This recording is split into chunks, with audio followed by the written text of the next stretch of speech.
স্বাধীনতা, সার্বভৌম গণতন্ত্রের প্রতীক দেশনেত্রী বেগম খালেদা জিয়া এবং তারেক রহমানের এবং বাংলাদেশের জনগণের যে প্রাণের সংগঠন বাংলাদেশ জাতীয়তাবাদী দল, তার যে প্রতীক ধানের শীষ,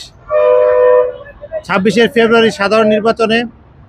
এই মানুষের যে অধিকার, গণতন্ত্রের অধিকার, ভোটাধিকার, এই যে অধিকারের আদায়ের যে আমাদের সংগ্রাম, সেই সংগ্রামে সকলকে ধানের শীষের